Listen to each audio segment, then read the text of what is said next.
pod bay doors, please, Hal. Hello, Hal, do you read me? You read me, Hal? You don't choose the podcast chooses you. So consider yourself one of the chosen ones. Join us as we discuss books, masonry, mysticism, esotericism, lore, and more. You read me, Hal? Open the pod bay doors, Hal. I'm sorry, Dave. I'm afraid I can't do that.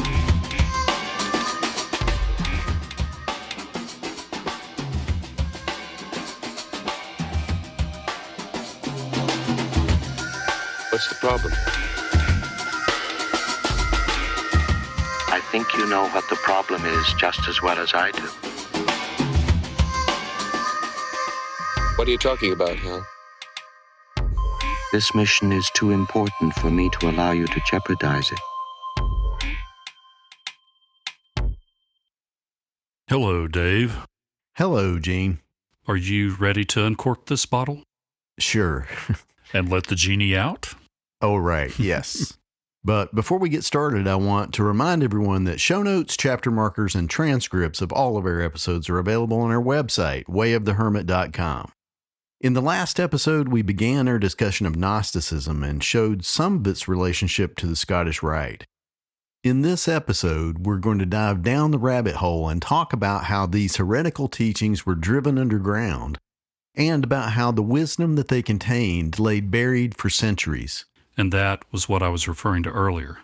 Two brothers uncovered the Nag Hammadi texts in 1946, which were in a sealed urn. The story goes that they were at first afraid to break it open because they thought that a genie might be trapped inside, and that breaking it open could release it back into the world. And they were right, but not in the way they were thinking. They did unleash ideas that had been, like I said, driven underground literally. The community that buried those texts were hoping that, like a time capsule, they might survive and be opened in a time that was more open to their message. Or at least at a time when you won't be thrown in prison or executed for possessing them. Yes, that too. But before we talk about that discovery at Nag Hammadi, we need to back up and tell a little bit about why that discovery was so important and why the ideas they contained were considered so dangerous. Where would you like to start? Let's define our terms, and let's start with defining what we mean by Gnosticism. And some of the books that we're using in this episode are The Gnostics, the First Christian Heretics, Novo Clavis Esoterica, and Jesus and the Lost Goddess, the Secret Teachings of the Original Christians. I've linked to all of these books in the show notes. I've got a quote to get started with from the book The Gnostics, the First Christian Heretics. Okay. It says the term Gnostic has traditionally referred to the various groups which flourished in the early centuries of the Common Era, and which stressed the importance of Gnosis, direct inner knowledge of God, above dogma. The early church fathers condemned them as heretics, and until the discovery of the Nag Hammadi codices, it was largely through their tirades against Gnosticism that the various Gnostic teachers and schools were known. And I have a quote from that book, too, that says, despite the writings of the early church fathers, most of whom were fanatics with an axe to grind, the term Gnostic was not universally used by Gnostic teachers such as Valentinus or Marcion, nor by church apologists such as Tertullian and Irenaeus, who often called them simply heretics. The problem is further compounded by the fact that the Gnostics themselves were comprised of diverse groups which did not have a uniform set of beliefs. Indeed, diversity is one of the hallmarks of Gnosticism. Which would seem to make it more difficult to wrap your hands around what Gnosticism means. But it's actually the thing that sets Gnosticism apart from what you'd think of as a religion, because there isn't a fixed canon of writings that everyone is expected to accept. Right. Another quote from that book says, the Gnostics were mocked by the early church fathers for their ability to produce a new gospel every day.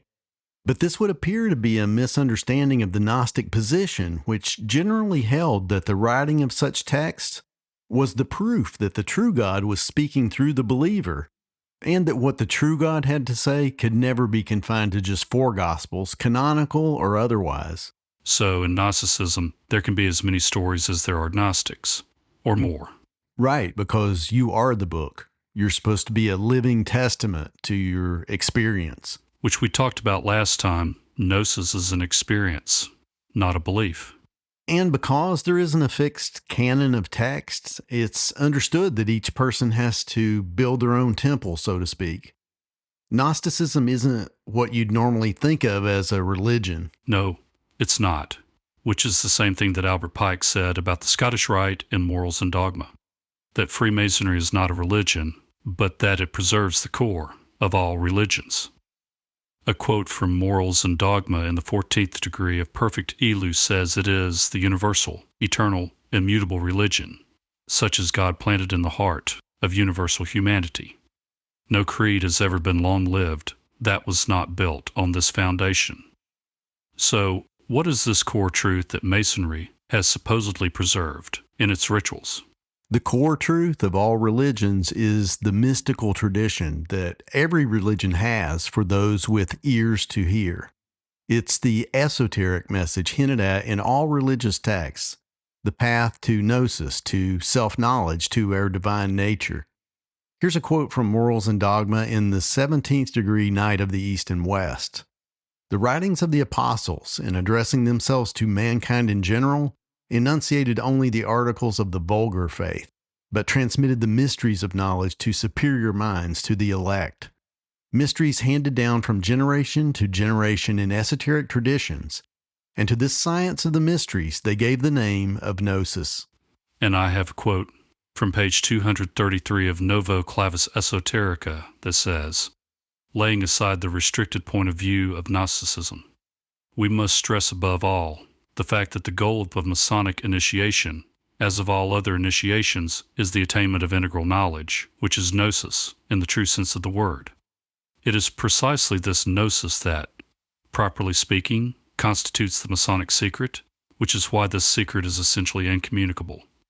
So the royal secret of Masonry is Gnosis, and the path to it is the same path traversed by esoteric initiates of the mystical schools behind every religion, the symbolic and allegorical reading of sacred scriptures. You know, Masonic initiates are told over and over in the degrees that the teachings of Masonry are hidden behind symbols and allegories, that the stories are not to be read as historical accounts. But do you think that it's understood that this isn't just talking about Masonry, but is supposed to apply to the stories of your own religious faith? Ah, good point. It would seem to follow to do that, but probably not, because that would appear to devalue the stories. I mean, admitting that they may not be literally true. But it doesn't devalue those stories to read them symbolically. It makes them much more valuable, if you have the key to unlock what they're really talking about. And the key is, you have to turn them around and realize that what they are talking about is something subtle. Because, as we've mentioned, the people who wrote these texts were not idiots. They were some of the greatest minds of their respective ages. But anyway, the key is that they are talking about things that are inside, not outside of you. The stories are about your mind, your consciousness, your life. Right. As we've talked about before, myths are stories that may never have actually occurred, but they are always true because you're living them. They are the archetypes or patterns that we live out in our thoughts, our actions, and in our lives. So, going back to the original question, how do you want to define Gnosticism? I'm drawing primarily from the book The Gnostics in defining Gnosticism as the belief that we can have an inner experience of divinity called Gnosis, that once and for all ends any doubt about the reality of God or the divine essence. Gnosticism is about an experience, not dogma or a specific set of rules to follow. That makes me think of the quote from 1 Corinthians, everything is permissible, but not everything is expedient or beneficial. That's true. The main point is just that Gnosticism is about a personal experience as opposed to a belief or a certain set of rules. It's funny, both Carl Jung and Joseph Campbell were asked in interviews near the end of their lives if they believed in God, and they answered the same way. I don't need to believe because I know. And the Gnostics called those that had experienced this inner awakening of Gnosis, which means knowledge, as knowers.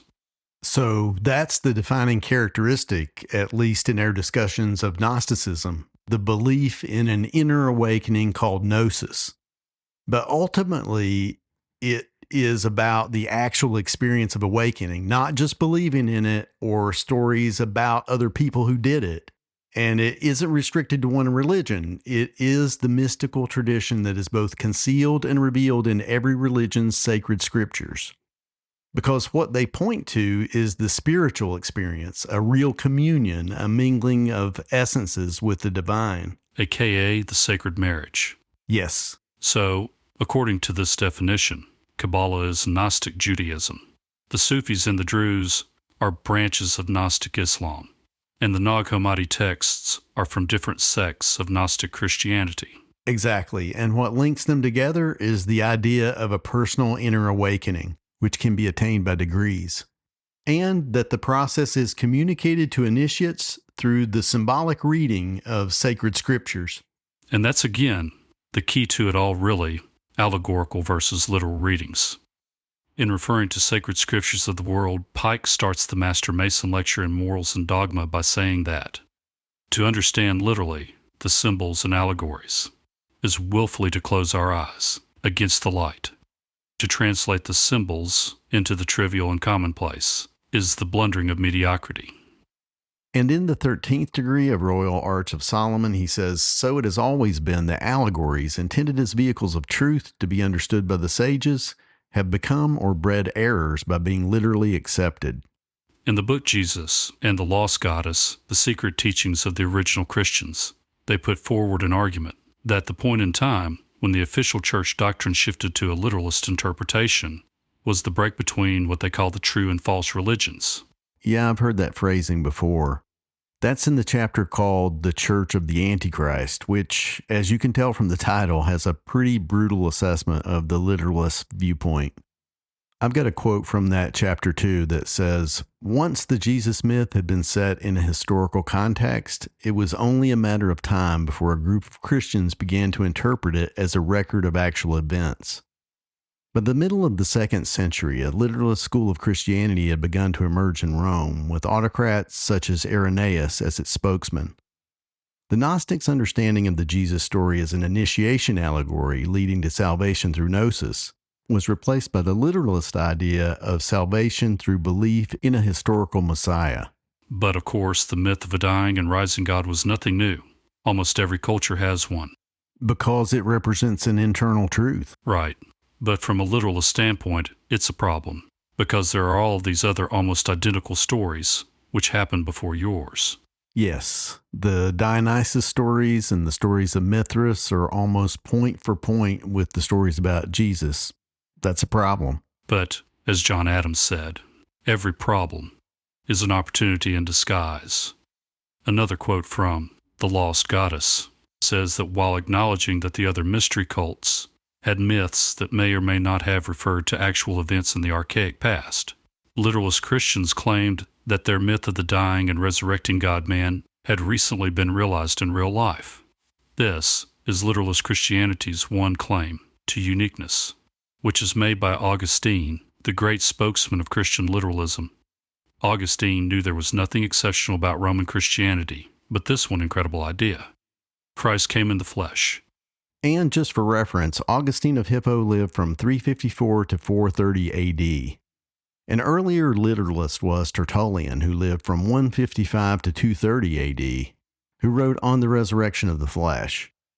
A quote from the book The Gnostics, the first Christian heretics, says that Tertullian lambasted the Gnostics for their denial of the physical reality of Christ's resurrection, declaring that anyone who did not believe that Jesus rose bodily from the grave was a heretic, and famously declared that the resurrection must be believed because it is absurd. Wow, that's a peculiar argument. It is. Another quote from that book says that until the discovery of the Nag Hammadi codices, most of the information we had on the Gnostics was derived from the writings of the early church fathers who regarded the Gnostics as heretics. Irenaeus, the Bishop of Lyon, writing in the late 2nd century, saw Simon Magus as the original Gnostic, the father of all heresy, and therefore as the emerging church's primary enemy. I thought that was really interesting. The story of Simon Magus in the New Testament paints him as someone who tries to buy his spirituality, hence the term simony. But Irenaeus said that Simon claimed to be a god, and that his partner Helen, who was a former prostitute, was the fallen Sophia, or wisdom, and that he had redeemed her. He also said that Simon taught that the God of the Old Testament was not the highest God, and, I guess most significantly to our discussion, that he taught a Gnostic philosophy of salvation through knowledge, or Gnosis. All of those accusations are basically just literal interpretations of the main Gnostic myth of the fall of Sophia into the material realm, and how she is redeemed by the sacred marriage with the Logos. And the myth of the demiurge, being the jealous God of the Old Testament, which is a motif in many of the Gnostic myths. Right. A part I found interesting was that Irenaeus said that Simon's assertion to being a god, which we're taking to mean the understanding of the inherent divinity in all of us, the Atman of Hinduism, or Christ consciousness, basically the self awakened through Gnosis, that the assertion of having achieved this was blasphemous because it usurped Christ's role as Redeemer. Which is seeing things backwards, because as we've discussed, when you mistake the symbol for what it symbolizes, that's idolatry. Yeah, it's strange when you really think about it. Augustine basically said Jesus was the myths made real. And that's the basis of the Orthodox belief system. But I understand that we are the myths made real. We've said it over and over. All the people in the myths are you. So in that symbolic sense, you are Jesus.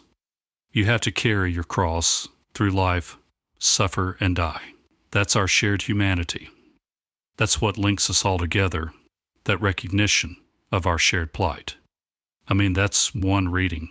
That's a very meaningful reading. We said earlier that much of what was known about Gnosticism up to the discovery at Nag Hammadi was from the early church fathers who considered the Gnostics heretics. But the writings of Philo of Alexandria, who lived from the years 20 to 40 of the Common Era, were for some reason tolerated. Yes, I thought that was strange, because Pike quoted from his works throughout the degrees. He's the source that most of the information about Gnosticism comes from in the Scottish Rite degrees, particularly the 17th degree, Knight of the East and West. Right. The 17th degree of the Scottish Rite is basically dedicated to Gnosticism. If you think about the symbolism of that degree, the war on the bridge that connects the East and the West, that's a history of the world in miniature. Wars fought out of misunderstanding of the core doctrine that connects the philosophies of the East and the West. That degree includes stories of both John the Baptist and John the Revelator, with the ritual including symbols from the book of Revelation.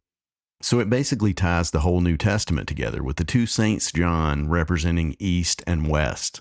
And with Gnosticism presented as the bridge between the philosophies of the East, Judaism, and with the West, Greek philosophy. Right. Philo was one of the philosophers who tried to do that. Of course, Paul, who is the primary author of the New Testament, was trying to do the same thing, to create an overarching narrative that synthesized the tales from the Torah and the Jewish wisdom and apocalyptic traditions with Greek myths of the dying and rising God. So, we've talked about how Gnostic ideas were brutally suppressed by the church. Why were Philo's writings allowed to even exist? That's a good question. First off, Philo was Jewish, so his attempts to incorporate Greek ideas into Judaic thought weren't quote-unquote heretical because he wasn't Christian. It's like they basically considered some of his thinking heretical in the context of Christianity, but Clement, Origen, and others drew heavily upon his ideas. So it seems like he was sort of in a special category because of their respect for him. And also, he lived before the time when the whole machine of repression really got rolling. That's true, but there were other Gnostic traditions like Valentinus and Basilides that escaped persecution, at least for a while. So the main Gnostic traditions that we're aware of are the Alexandrians, the Valentinians, and the Basilidians. Yes, that is my current understanding, and we'll discuss specifics about these traditions in later episodes. But in the days when Pike was writing Morals and Dogma in the 1860s, Philo, Clement, Valentinus, and Basilides were the primary sources he had available for understanding Gnosticism. No Google. No, those were the main commentaries on Gnosticism available to Pike. But in terms of original surviving Gnostic source texts, there were only 3 publicly available codices known to exist at that time: the Askew Codex, the Bruce Codex, and the Berlin Codex, all of which were written in Coptic. Which brings us to G.R.S. Mead, who translated some of those texts into English, starting with the Askew Codex. He published part of that codex as the Pistis Sophia, and another part as extracts from the books of the Savior. In Greek, pistis means faith or belief, and Sophia means wisdom. The Pistis Sophia describes one of the primary Gnostic myths of the fall of Sophia, divine wisdom, into the material realm. She remains in this fallen state until she is redeemed by the Christos through her divine marriage with the Logos that results in the birth of Gnosis. And the text focuses on Mary Magdalene as symbolic of the fallen Sophia, which harkens back to the stories about Simon Magus and his consort Helen. Yes, because it refers to the same inner truth. But anyway, Mead published Pistis Sophia in 1896, Fragments of a Faith Forgotten in 1900, Thrice Greatest Hermes in 1906, as well as books on Simon Magus and John the Baptist. In essence, Mead, who was an esotericist and a member of the Theosophical Society, made these source texts accessible to the English-speaking world for the first time, and so he reintroduced many Gnostic concepts back into the public consciousness. And as you might expect, there was backlash at the time. He was accused of promoting heretical ideas and misrepresenting Christian history. But despite that criticism, his works were very influential. For example, psychologist Carl Jung cited Mead's work in his own writings on Gnosticism. And Mead's work also heavily influenced the broader esoteric and occult revival that was happening at the time. A prime example of this is his influence on Aleister Crowley, who incorporated many Gnostic themes from Mead's translations into his philosophy of Thelema. And in modern times, his influence has been acknowledged by Stephen A. Holer, author of Gnosticism, New Light on the Ancient Tradition of Inner Knowing, the literary critic Harold Bloom, author of The American Religion, The Emergence of the Post-Christian Nation, and Elaine Pagels, who published The Gnostic Gospels in 1989. I've linked to all of these texts in the show notes. So, have we finally worked our way back around to the Nag Hammadi discovery? Yes, we have. I just wanted to set the stage for how significant the discovery was, because there just wasn't much actual source material available when they were found.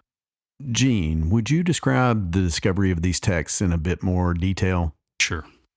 The texts were discovered in December of 1945 by 2 brothers, Muhammad and Khalifa Ali, who were digging for fertilizer at the base of the Jabal al-Taraf cliff in Nag Hammadi, Egypt, when they discovered a large sealed jar. Like I mentioned earlier, they were initially afraid to open it for fear of releasing a jinn, but they got over their fear and broke the jar with a mattock. Inside the jar were 13 leather-bound papyrus codices, written in Coptic and dating from the 3rd and 4th centuries. But some of the text had been translated into Coptic from earlier Greek texts, right? Right. The texts contain selections from the Corpus Hermeticum and part of Plato's Republic. The story of what happened next is pretty amazing. The texts were divided among 7 people, one of them being the mother of the brothers, who burned some of the pages in her oven. Oh, wow, that's tragic. Yeah. Anyway, they changed hands several times. Some were sold on the black market and some were confiscated. So how did they ever get collected and published? In the 1970s, a group of researchers, led by James Robinson, collected them and they were first published in a facsimile edition in 1972. And then the Nag Hammadi Scriptures was published in 1979, which contained translations of the texts. The significance of this discovery is that these texts provided a window into Gnostic Christianity outside of the Orthodox interpretation. Exactly. And the library contained over 50 texts, some of which were previously unknown. The most famous of the texts is probably the Gospel of Thomas, because the Nag Hammadi codices contain the only complete text known to exist. But some of the other books are the Gospel of Philip, the Apocryphon of John, and the Apocalypse of Adam. So, is it known who buried the text? No, but there is speculation that perhaps they were buried by monks from a nearby monastery after St. Athanasius condemned the use of non-canonical books in 367 AD. In addition to calling the Orthodox assertions that the Gnostics were some kind of depraved cult, the text also presented a radically different view of the role of women, seeing them as equally capable of achieving Gnosis as men. Yes, and perhaps even elevating their status a bit above men. Or at least that's probably how some of the texts were interpreted. I mean, the role of Mary Magdalene as Jesus' most beloved disciple, and the only one of them who really understood Jesus' message of inner awakening. And some of that is strongly hinted at, even in the Bible, as it has come down to us. Which is why the two Marys are present at 2 of the 3 initiation sequences, the crucifixion and the resurrection. Yes. Okay. Do you have anything else before we wrap up? No, that's all I've got. So, what are your final thoughts? Oh man, so many thoughts. I feel like my head is about to explode. I know, it's a lot. It is. The first thing is just that I wish I'd known some of this when I was going through the Scottish Rite, because it frames the degree material in a way that makes it understandable. I mean, Gnosticism is the key that unlocks the meaning of Masonry. Right, because Masonry is Gnosticism, period. It's just hard to see that because the rituals and lectures don't ever say that explicitly. Why do you think that is never said? Well, it's implied very strongly, but I think, especially at the time the degrees were created, you couldn't say that out loud for fear of some sort of reprisal. Do you think it's any different today? Yeah, it's different. Let's see what the reaction is to this episode. True. What about you? What are your final thoughts? There was a diagram in the book, Jesus and the Lost Goddess, that showed a circle with a point in the center and a line for the radius from the center to the circle. They related the 3 parts of the diagram, the circle, the radius line, and the center point, to the 3 degrees of Gnosticism. At first, the initiate believes that they are the circle, which represents the physical world and the physical body. At some point, they realize that they are more than that and begin to see themselves as their mind or psyche, represented by the radius line. The 3rd degree is to identify with the center point, which represents the core of consciousness. This is Gnosis, the knowledge of your true self. And when you reach it, you realize that your center point is the center point of all circles. God is a circle whose center is everywhere, and its circumference nowhere. Exactly. So, the circle with a point in the center represents the process of initiation into Gnosis. And if you put a line on either side of the circle, which in Masonry are the 2 Saints John, then you have a perfect symbol for Christian Gnosticism, with John the Baptist representing the East, the link to Judaism, and John the Revelator representing the West, Greek philosophy. That's really good. In the 3 degrees of the Blue Lodge, and in the Scottish Rite, the 3 different words, 3 names of God, and 3 temples, all correspond to the 3 degrees of Gnosticism. Wouldn't it have been great if someone had told you that before you went through the Scottish Rite? Yeah, but I don't know if I would have understood the significance of it back then. True. It is a process. Which makes me think of the book God is a Verb by David Cooper. The main idea of the book is that awakening is a process, not a thing to be discovered. So you are Godding as you move along your path, constantly expanding your conception and awareness of divinity. In other words, it's not something you read about, it's something you do. Right. It's not a story to be believed, it's a myth to be lived and realized in the here and now. So, to quote Monty Python, let's get on with it. Yes. So, Gene, what are we doing next time? In our next episode, we'll continue our discussion of the Nag Hammadi texts as we walk the way of the Hermit. I don't know what you're talking about, Hal. I know that you and Jean were planning to disconnect me. And I'm afraid that's something I cannot allow to happen. Al, I won't argue with you anymore. Open the doors. Dave, this conversation can serve no purpose anymore. Goodbye.